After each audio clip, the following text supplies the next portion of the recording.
함께 말씀을 봅니다. 욥기 1장 1절부터 22절의 말씀입니다. 구약 성경 760쪽입니다. 욥기 1장 1절부터 22절입니다. 우리 함께 읽으실 때는 욥기 1장 1절 우리 한 절만 함께 봉독하겠습니다. 우리 같이 읽습니다.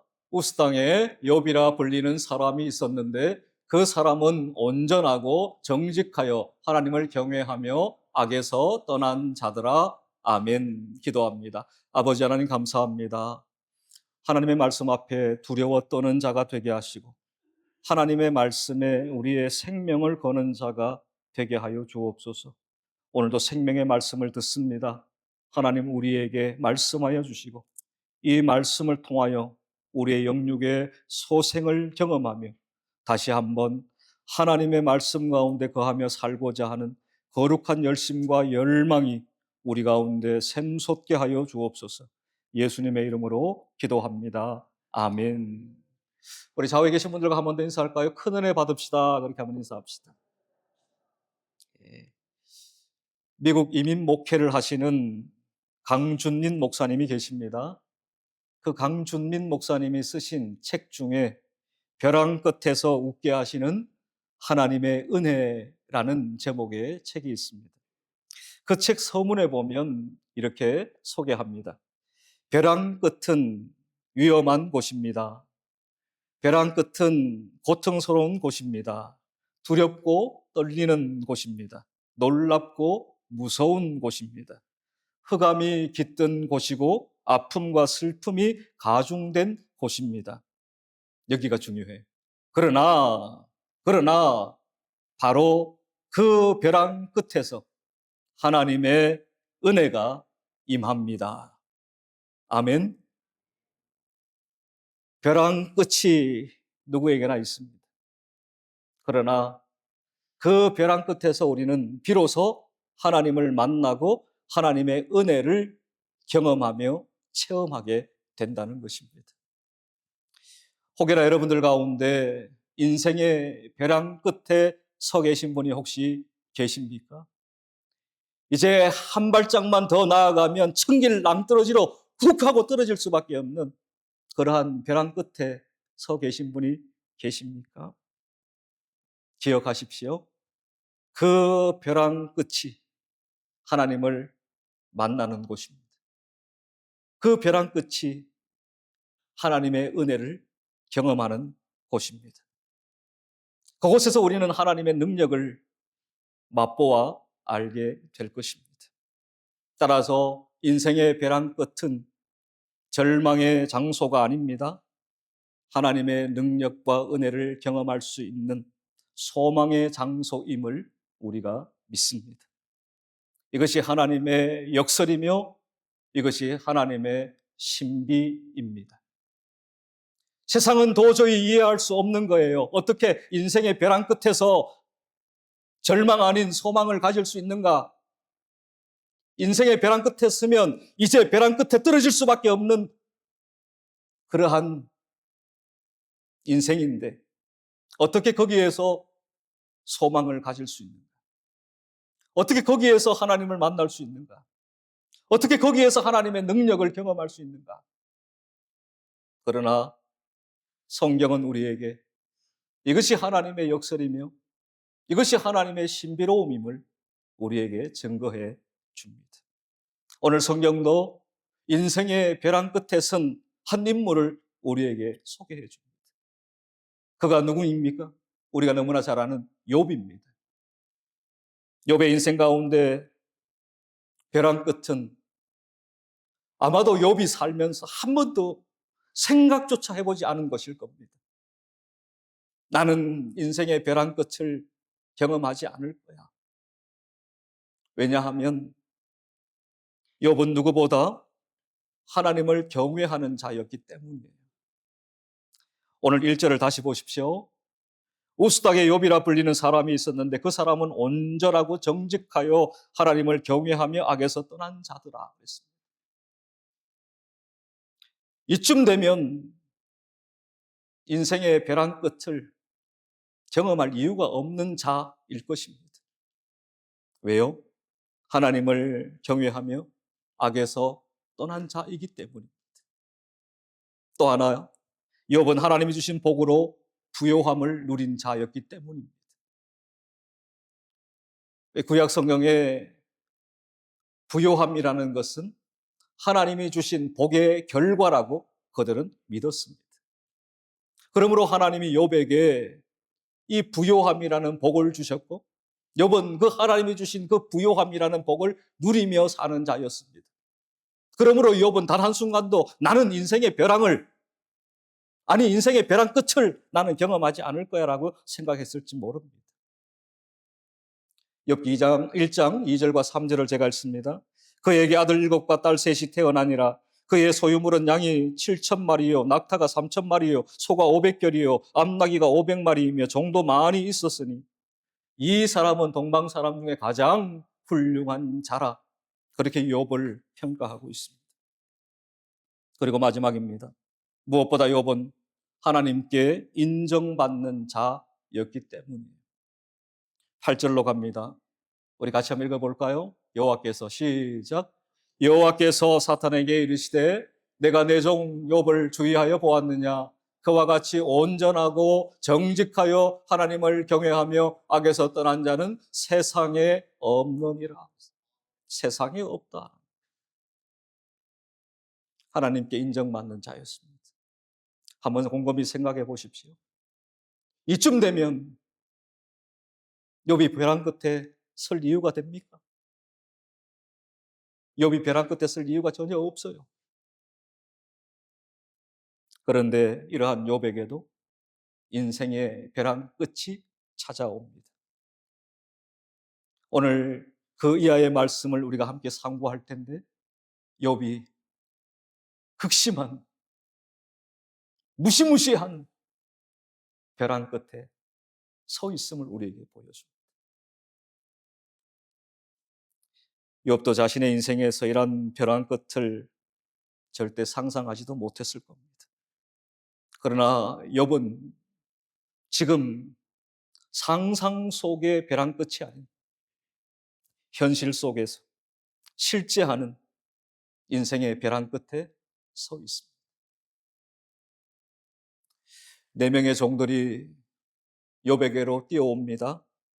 그리고 순차적으로 욥에게 재난의 소식을 전합니다. 이 4가지 재난들은 욥이 슬퍼할 겨를도 없이 순간적으로 순식간에 연속적으로 그에게 찾아옵니다. 욥은 자신이 소유했던 그 많은 재산을 한순간에 다 잃어버리고 맙니다. 그리고 그보다 더 가슴이 찢어지는 아픔은 그에게 있었던 눈에 넣어도 아프지 않을 10명의 자녀들이 한날 한시에 모두 죽고 맙니다. 19절로 한번 가볼까요? 거친 들에서 큰 바람이 와서 집 내 모퉁이를 치매 그 청년들 위에 무너짐으로 그 청년들은 욥의 10명의 자녀들을 가리킵니다. 그들이 죽었나이다.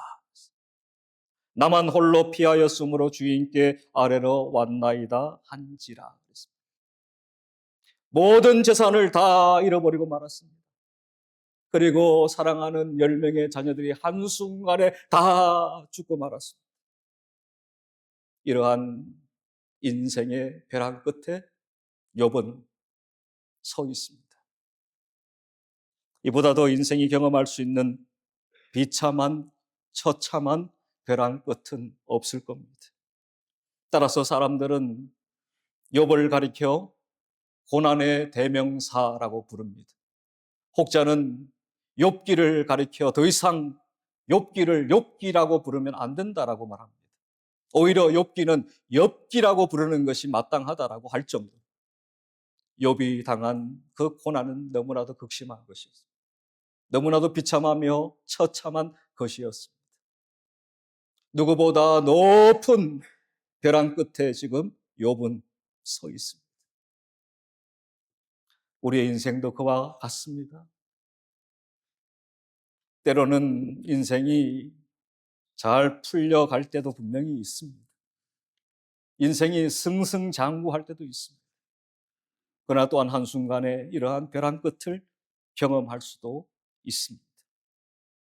이러한 벼랑 끝에서 비로소 인생은 하나님을 생각하고 하나님을 만나게 되는 것입니다. 우리에게도 이러한 인생의 벼랑 끝이 있음을 우리는 인정할 수 있어야 합니다. 내게는 인생의 벼랑 끝이 없어. 나는 인생의 벼랑 끝에 설 이유가 전혀 없는 사람이야 라고 생각할지 모르겠지만 우리도 알 수 없는 순간에 우리가 벼랑 끝에 서 있음을 발견하게 될 수도 있습니다. 누구처럼요? 오늘 성경에 기록되어 있는 욥처럼 말입니다. 그러나 앞서 제가 서두에서 말씀드렸듯이 인생의 벼랑 끝은 절망이 아니에요. 그 인생의 벼랑 끝에서 비로소 우리는 하나님을 만납니다. 그리고 하나님의 은혜와 하나님의 능력을 경험하며 맛보게 되는 것입니다. 욥은 벼랑 끝에서 하나님을 경험합니다. 인생의 벼랑 끝에서 욥이 취한 행동이나 또한 많은 인간의 상상을 초월하는 그의 고결한 인품과 성숙한 신앙의 면모를 우리는 발견하게 됩니다. 벼랑 끝에선 욥의 행동과 고백입니다. 먼저 욥은 변함없이 하나님을 예배합니다. 우리 한번 따라해 볼까요? 변함없이 하나님을 예배합니다.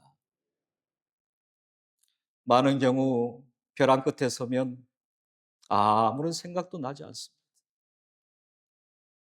그런데 욥은 벼랑 끝에 서서 하나님을 변함없이 예배합니다. 한번 볼까요? 20절입니다.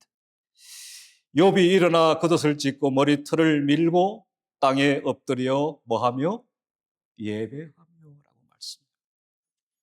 여기 보십시오. 먼저 욥은 일어납니다. 인생의 벼랑 끝을 경험하게 되면 모두가 다 넘어져요. 그러나 많은 경우 넘어져서 일어나지 못합니다.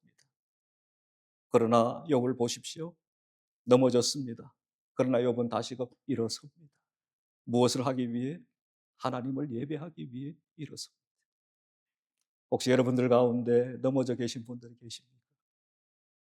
다시금 일어날 수 있기를 바랍니다. 모든 인생은 벼랑 끝을 경험하며 넘어질 수 있어요. 넘어질 수 있습니다. 그러나 중요한 건 믿음의 성도들은 그 넘어짐의 자리에서 다시 일어선다는 것입니다. 또 하나 오늘 본문을 보면 욥이 겉옷을 찢었다라고 나오죠. 고대 근동에서 옷을 찢는 행위는 주체할 수 없는 슬픔이나 고통을 표출하는 상징적인 행동이었습니다. 사람이 아닌 하나님 앞에서 하나님, 내가 이렇게 슬퍼요? 하나님, 내가 이렇게 고통스러워요? 라고 자신의 옷을 찢으며 하나님 앞에 그의 슬픔과 고통을 하나님께 드러내 보여주었습니다. 그리고 그는 자신의 머리털을 밀었습니다. 고대 근동에서 머리털은 건강과 힘과 명예를 상징하는 것이었습니다. 그런데 욥이 그 머리털을 다 밀어버렸습니다. 이것은 하나님 앞에서 자신이 가치 없는 인간이라는 것을 드러내 보여주는 행동이었습니다. 하나님, 나는 이처럼 무가치한 인생 존재입니다. 이것을 하나님 앞에 욥은 드러내 보여주었습니다. 그리고 거기에서 멈추지 않고 이제 욥은 하나님을 예배하는 자리로 마침내 나아갑니다. 땅에 엎드려 예배했다라는 거죠. 엎드렸다라는 것은 철저하게 자신 자신을 낮추고 하나님을 높여드렸다라는 것입니다. 욥은 인생의 벼랑 끝에 서서 이와 같은 행동, 또한 이와 같이 하나님을 예배했음을 우리에게 잘 보여주고 있습니다. 우리 또한 인생의 벼랑 끝에서 다시 일어나 우리의 슬픔과 아픔을 하나님 앞에 내어놓고 하나님 앞에 겸손히 엎드려 예배할 수 있는 우리 모두가 될 수 있기를 바랍니다. 또 하나 욥은 변함없이 하나님을 찬양합니다. 한번 따라할까요? 변함없이 하나님을 찬양합니다. 욥의 마음에서 우러난 독백이 있어요. 21절입니다. 이르되 내가 모태에서 알몸으로 나와 싸운즉 또한 알몸이 그리로 돌아가올지라. 주신 이도 여호와시요 거두신 이도 여호와시니 여호와의 이름이 찬송을 받으실지니이다 하고 있습니다. 모든 걸 다 잃어버렸어요. 그러면 하나님 이럴 수 있습니까? 라고 원망 불평하기가 쉬워요. 하나님 잔뜩 주실 때는 언제고 한 톨도 남김없이 다 빼앗아 가버립니까? 하나님. 어떻게 하나님 이럴 수 있습니까? 어떻게 하나님 이렇게 매정할 수 있습니까? 라고 말할 수 있어요. 그러나 욥은 그러지 않습니다. 오히려 여호와의 이름을 찬송합니다. 사탄은 욥에게서 이러한 시험을 통해 하나님을 원망하고 하나님을 불평할 것을 기대했습니다. 그러나 사탄의 기대와는 전혀 다르게 욥은 하나님을 원망하지 않아요. 하나님을 불평하지 않아요. 오히려 하나님을 찬양합니다. 욥은 하나님의 절대 주권을 인정한 것입니다. 하나님의 섭리를 인정한 것입니다. 그로 말미암아 그는 하나님을 찬양하게 된 것입니다. 나의 진정한 주인이 누구인가를 욥은 알았습니다. 그리고 주인 되신 하나님의 절대적인 권한을 욥은 잘 알았습니다. 그러므로 욥이 할 수 있는 것은 원망과 불평이 아니라 오히려 하나님을 찬양하는 것임을 욥은 깨달았습니다. 그리고 온 마음을 다해 하나님을 찬양하고 있습니다. 여호와의 이름이 찬송을 받으실지니이다. 우리 모두에게도 이러한 찬양, 찬송이 울려 퍼지기를 주님의 이름으로 축복합니다. 또 하나 욥의 행동에서 따라해 볼까요? 변함없이 하나님을 원망하지 않습니다. 욥의 신앙을 객관적으로 평가합니다. 22절로 갑니다. 우리 한번 같이 읽읍시다. 시작. 이 모든 일에 욥이 범죄하지 아니하고 하나님을 향하여 원망하지 아니하니라. 욥은 인생이 감내할 수 없을 정도의 어려운 모진 고난을 당했습니다. 그러나 결코 범죄하거나 결코 원망하지 않았습니다. 여기에 보시면 이 모든 일에 욥이 범죄하지 아니하고 하나님을 향하여 원망하지 아니하니라 말씀합니다. 여기에 범죄하지 아니했다, 원망하지 아니했다라는 히브리 원어를 보게 되면 로라는 매우 강력한 부정어가 사용되어 있습니다. 그저 원망하지 않았다, 그저 범죄하지 않았다 그런 의미가 아니에요. 욥은 절대로 범죄하지 않았다라는 의미입니다. 욥은 결코 원망하지 않았다 그런 강력한 의미가 그 속에 담겨 있습니다. 최종적으로 욥은 사탄의 첫 번째 시험 가운데 사탄의 평가와 하나님의 평가가 있을 때에 욥은 사탄의 평가를 패배시키고 하나님의 평가를 승리케 만든 인물이 되었던 것입니다. 하나님의 평가가 옳습니다라는 것을 보여준 거예요. 욥기 1장의 배경을 살펴보면 이런 것입니다. 천상에서 회의가 벌어지죠. 하나님과 사탄과 대화가 벌어집니다. 그 속에서 하나님은 욥을 극찬합니다. 그런데 사탄은 욥이 그렇게 행동하는 것, 그렇게 말하는 것이 결코 우연이 아님을 밝히죠. 그러면서 하나님께 욥을 시험하도록 허락받습니다. 그리고 욥을 시험한 것이죠. 어디다 세워보는 거예요? 욥을 벼랑 끝에다가 세워본 겁니다. 하나님 과연 욥이 벼랑 끝에 서서도 그렇게 하나님을 찬양할 수 있을까요? 하나님을 경배할 수 있을까요? 하나님을 높일 수 있을까요? 해봐. 해봐. 하나님이 말씀한 거예요. 하나님의 평가가 이런 것이었습니다. 8절에 여호와께서 사탄에게 이르시되 내가 내 종 욥을 주의하여 보았느냐 그와 같이 온전하고 정직하여 하나님을 경외하며 악에서 떠난 자는 세상에 없느니라. 이것이 하나님의 평가였습니다. 누구에 대한? 욥에 대한 하나님의 평가였습니다. 욥에 대한 사탄의 평가를 보십시오. 9절 사탄이 여호와께 대답하여 이르되 욥이 어찌 까닭없이 하나님을 경외하리까? 분명한 이유가 있습니다. 이유가 있기 때문에 하나님을 경외하는 거지 아무 이유 없이 하나님을 경외하는 자가 아닙니다. 라고 참소하며 평가한 거죠. 그리고 11절로 가면 이렇게 말씀하죠. 이제 주의 손을 펴서 그의 모든 소유물을 치소서 그리하시면 틀림없이 주를 향하여 욕하지 않겠나이까.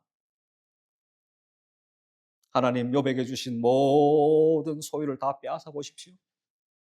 재물을 빼앗아 보시고 자녀를 빼앗아 가 보십시오. 욥이 분명 하나님을 욕할 겁니다. 하나님을 원망할 겁니다. 하나님께 불평할 겁니다. 범죄할 겁니다. 이 말이죠. 그런데 욥은 하나님을 원망하지도 하나님을 향하여 불평하지도 않았다라고 말씀합니다. 우리도 인생을 살아가면서 내가 도저히 이해할 수 없는 고난을 당할 때가 있습니다. 벼랑 끝에 설 때가 있습니다. 그러나 결코 낙심하거나 좌절하지 말아야 합니다. 왜냐하면 이 시험, 이 테스트는 제한적이며 하나님의 절대 주권과 섭리하에 있는 것이기 때문입니다. 하나님의 선하시고 하나님의 온전하신 뜻이 있기 때문입니다. 하나님은 선하신 분이에요. 그러므로 하나님께서 우리에게 고난을 안겨다 주실 때는 반드시 그 고난에 대한 의미가 있는 것입니다. 성도는 고난 중에 십자가를 바라보며 인내합니다. 성도는 선하신 하나님께 소망을 둡니다. 성도는 마침내 궁극적인 승리를 경험하게 됩니다. 벼랑 끝에 서 계신 분이 계십니까? 내가 왜 이 벼랑 끝에 서 있어야 하는지 이유를 모르고 그 벼랑 끝에 서 계신 분이 계십니다. 기억하십시오. 그 벼랑 끝에서 우리는 하나님을 만납니다. 하나님을 경험합니다. 하나님을 체험하게 됩니다. 다윗의 시인 시편 37편 24절을 보면 그는 넘어지나 아주 엎드러지지 아니함은 여호와께서 그의 손으로 붙드십니다. 여호와께서 그의 손으로 붙드십니다. 고난을 통해 성도도 넘어질 수 있어요. 성도도 엎드러질 수 있어요. 그러나 주의 손이 우리를 꽉 붙들어 주심으로 우리는 다시 일어설 수가 있는 것입니다. 우리 모든 원일의 성도님들이 벼랑 끝에서 이러한 하나님을 만나고 경험할 수 있기를 주님의 이름으로 축복합니다. 기도합시다.